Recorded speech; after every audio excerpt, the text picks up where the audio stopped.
You are going to listen to a telephone conversation between a caller and a call centre operator. As you listen, complete the numbered spaces in the identification form in the book. First, you have some time to look at questions 1 to 5.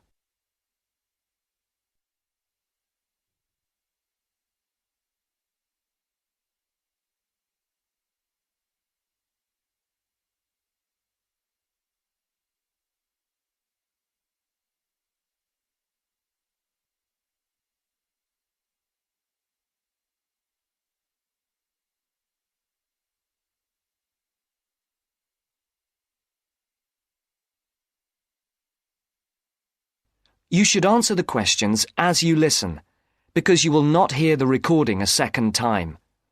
Listen carefully and answer questions 1 to 5. Platinum Card Service, Rebecca speaking. How may I help you? I've got a few problems with my credit card account. OK. What is your credit card number? Let's see. It's here somewhere. Here it is. Can I just take the card number, please? Yes, it's 6992 6992 3443 3443 1147 1147 8921. 8921. Right. Can I just check that? 6992 3443 1147 8921. That's it. And your name? Carlos de Silva. I just need to check a few details for identification and security, if you'll bear with me. That's okay. And what's your postcode? SE1 8PB. SE1 8PB. That's it. Vauxhall Close, London? Yes, that's right. And the house number? 43. And can you give me your date of birth? 13th of the 7th, 63. And one further check, if I may. Can you give me your mother's maiden name? Yes, it's Moore. Is that Moore? Yes, that's it. Before the caller and operator continue their telephone conversation, look at questions 6 to 10.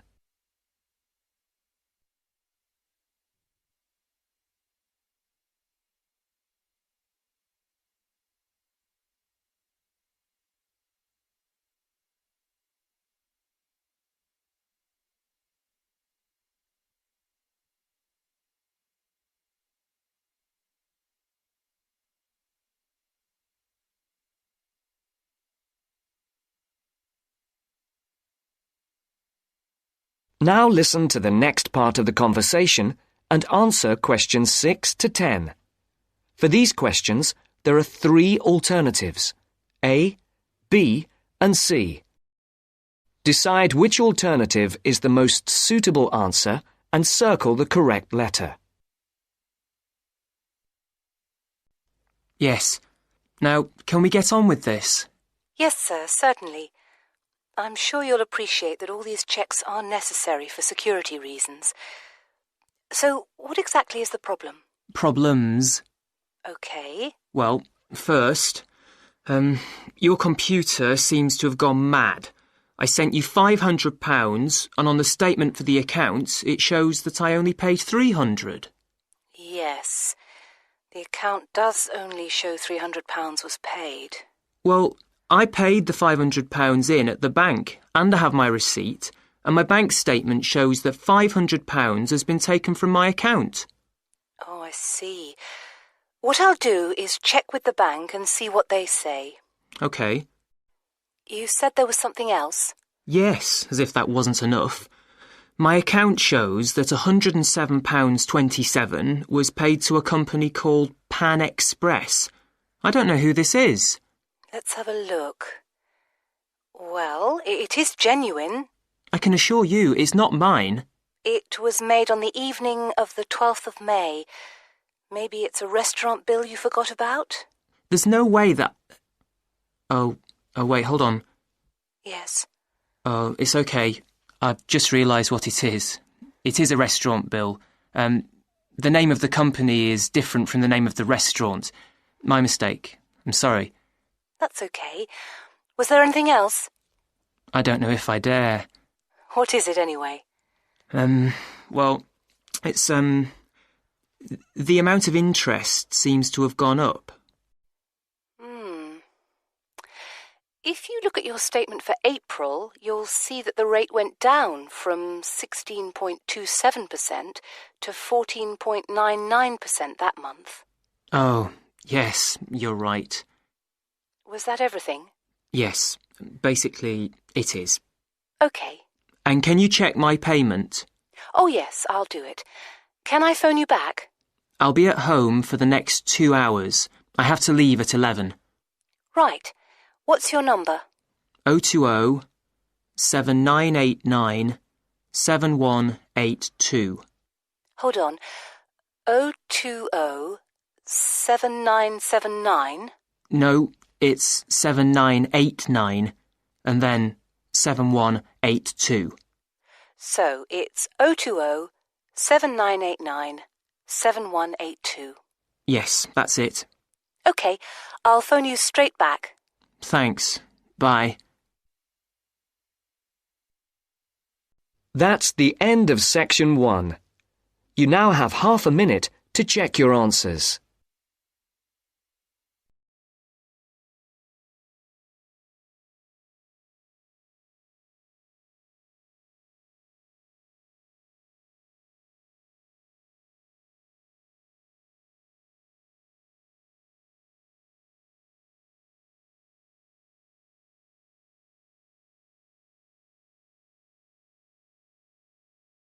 Now turns to Part 2.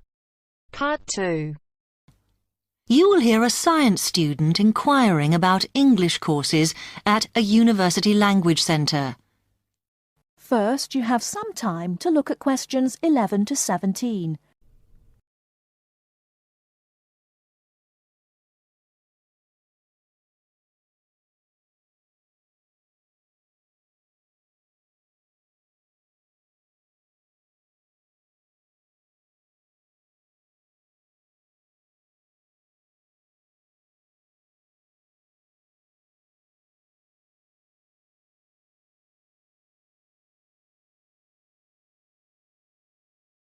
Now, listen carefully and answer questions 11 to 17. Hi, I've come to ask about the English courses you run for international students. Oh, right. I assume you're a student at the university. Yes, I've just started. Okay.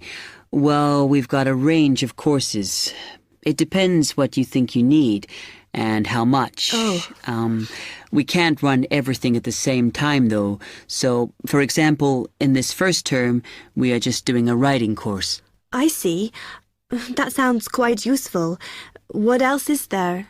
Some of the courses only run for single terms, and we tend to focus on what students have difficulty with. That means we don't usually do speaking courses, but next term you can do listening. Oh. That'll help you with lectures and things.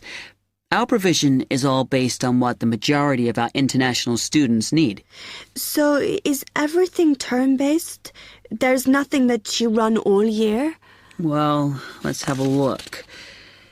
Yes, there is a class for vocabulary and grammar every term. That's for everybody, but it's split into 3 or 4 levels. And what about in the holidays? We don't do anything during the winter or spring break. Oh. But over the summer, there's just general classes because that's what most students want. A bit of everything. Mm-hmm. Okay, quite a variety then. I'll have a think about what I really need because I haven't got much time. Do you have about 20 students in each class, the same as our science seminars? We try to keep it at about 12 and certainly not more than 15. Mm-hmm. It's important for language classes. They're very different from your normal courses. Right. And how much are the classes? The rate varies depending on how many hours you attend, but you shouldn't have to pay. Usually, the department will fund you and even sort out which classes you need. Brilliant. It would be quite useful for me to have a certificate to take back to my country. Do you put us in for exams? Yes, but we don't like them to clash with your main course exams in June, so we run them in May. Oh. That leaves you time for revision. Do I have to sign up for something now? I'm not quite sure what I want. Classes haven't quite started yet, so you've got time to decide what you do. All we insist is that you sign up before week 5. That gives you about 3 weeks to decide. Okay. Before you hear the rest of the talk, you have some time to look at questions 18 to 20.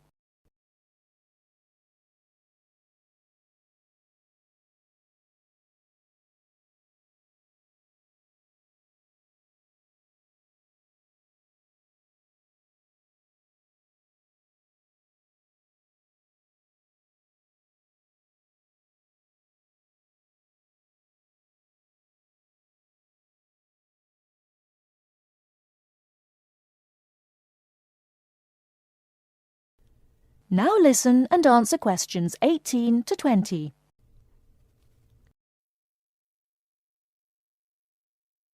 Then, when you've made up your mind, you need to come back here to the administration office to enroll.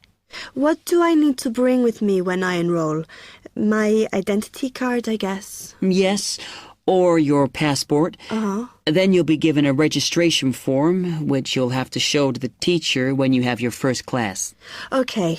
And should I ask my tutor about which classes I should do then? Yes. Then you get a note from him and give that to the desk when you register. Can I use the computers here as well? Yes. You'll be given a password when you go to your first class. So remember to bring a disk with you to save your work on, as you won't be allowed to save it on the hard drive. Okay. Will I need anything else? Dictionary? We've got loads of those here that you can borrow. But you'll need a notebook as we don't provide paper or files. Okay. Thanks.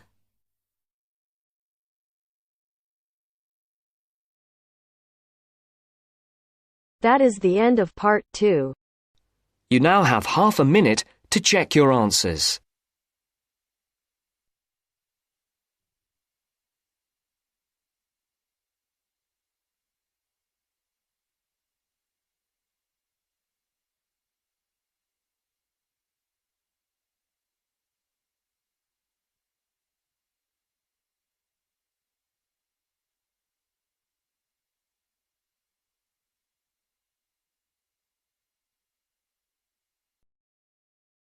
Part 3.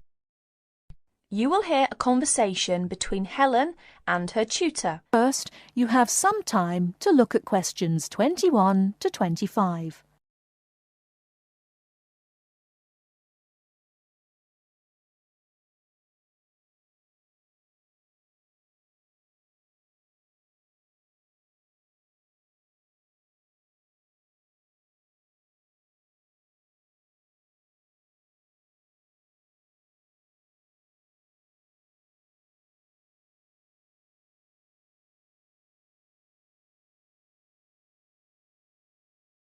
Now, listen carefully and answer questions 21 to 25. Come in. Ah, it's you, Helen. What can I do for you? Well, it's about that essay on non-verbal communication. I'd like a bit of advice, if that's all right. By all means. That's what I'm here for. How can I help you? It's about that survey you asked us to carry out about body language. Oh, yes. I asked you to investigate what sort of touching is permissible between friends of the same sex and friends of the opposite sex. That's it. And then you wanted us to go on to compare the answers we obtained from people from our own culture with the answers of people from other cultures. Well, that shouldn't be too difficult. There are students here from dozens of cultures, including Asia and the Middle East. Go and ask them. That's the problem. I'm not sure how to word the questions.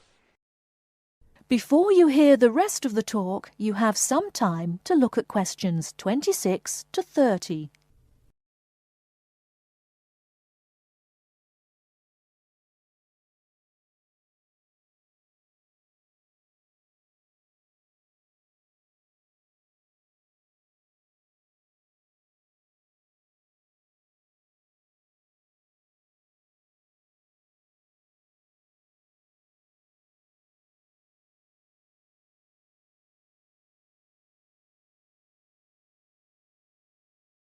Now listen and answer questions 26 to 30. Go and ask them. That's the problem. I'm not sure how to word the questions. I think I've got far too many. People don't want to be bothered answering them all. Is that the list of questions you have with you? Let's have a look. I see. Your basic idea is fine. You've got a checklist of the parts of the body we mostly use to touch people with, and a checklist of the parts of other people's bodies that we usually touch. But you don't have to go right through the list asking a separate question about each item. You can make your questionnaire much shorter if you ask open questions. Open questions? What are they? Sometimes we call them WH questions. What, when, where. Those are examples. Oh, I see. Yes, we learned about them in grammar. I hadn't realised how useful they'd turn out to be. I could just ask one open question about each subject and tick the answers I receive. That's right. Now, let's have a look at the list of parts of the body you're going to ask about. I see.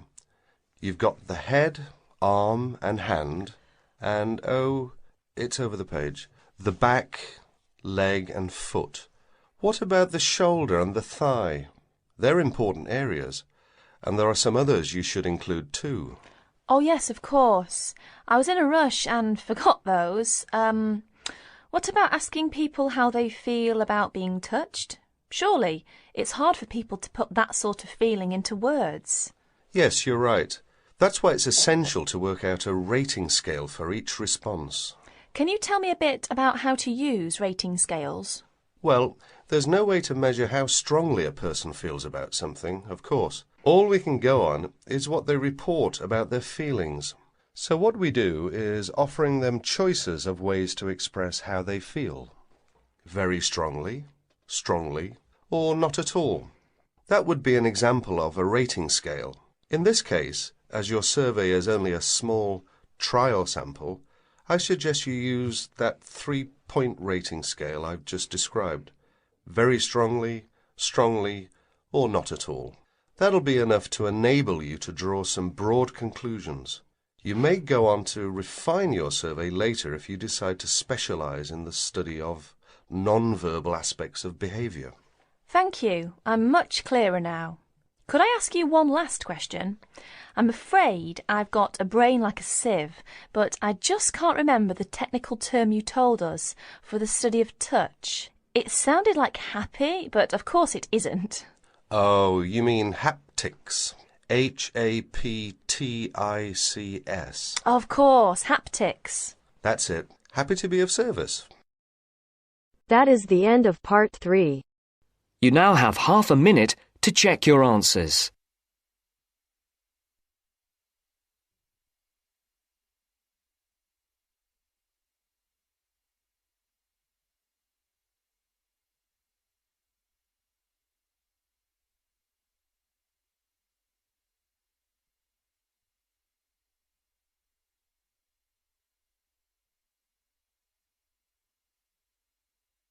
Part 4. You'll hear an introduction about the tutorial courses of the physics school.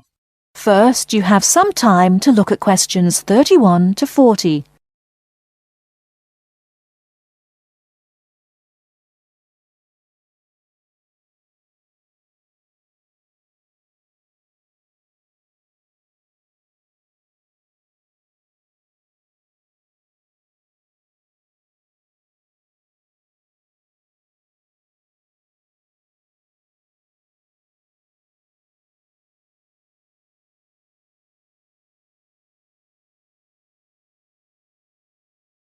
Now listen carefully and answer questions 31 to 40. Welcome to Orientation Week. This is the Physics School session, and we'll welcome Professor Smith, the head of the school, to introduce you to the tutorial system. Welcome, Professor Smith. Thank you. You may have noticed life at university is totally different from that of school. For you, tutorials are an important part of the teaching program. Tutors are the primary contact between undergraduate students and the school. A tutor is the student's personal tutor as well as their academic tutor. Tutorials for physics undergraduates consist of 6 students who meet each week with their tutor for at least 50 minutes.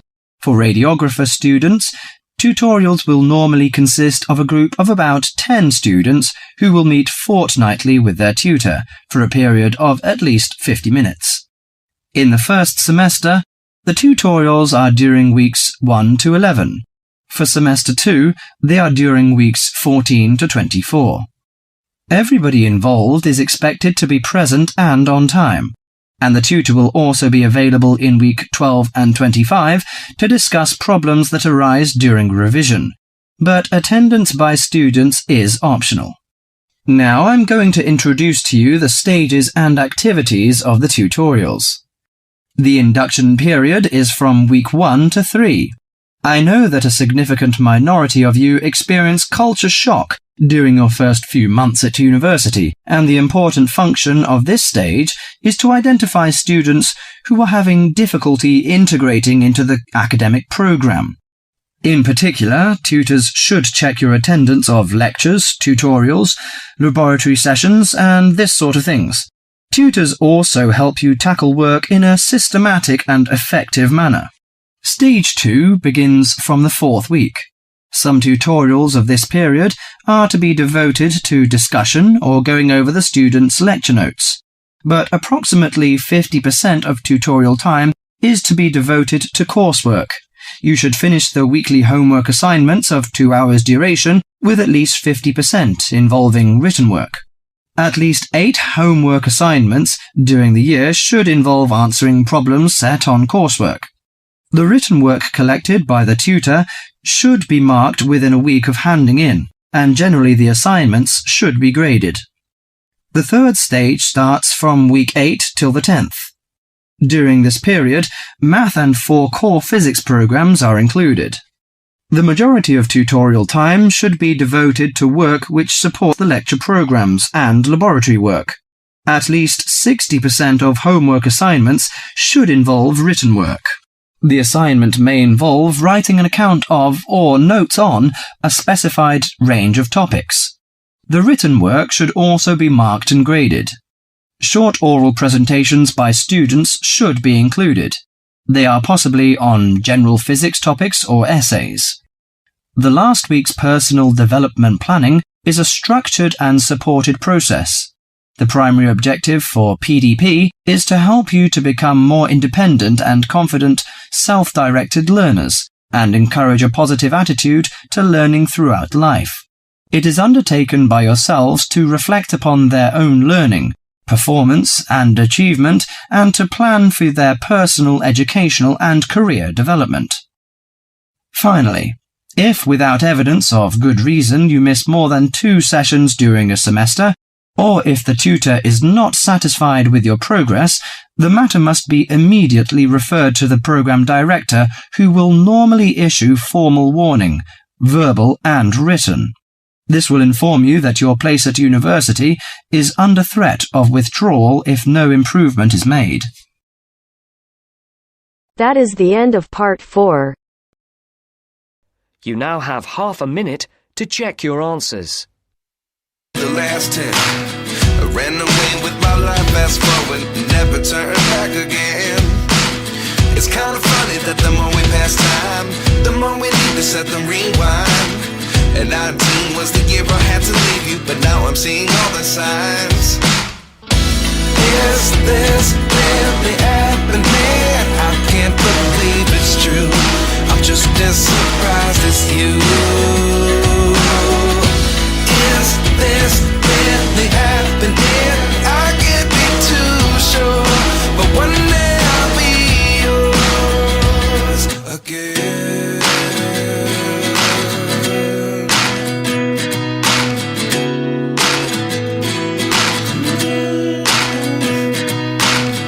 Life lessons come 1 in a dozen. The other 11 give something from nothing. I sit here looking for an answer. Maybe the biggest question was in the last chapter. You gave me the soul I have today. Without you I never could have moved away. But now I see what you teach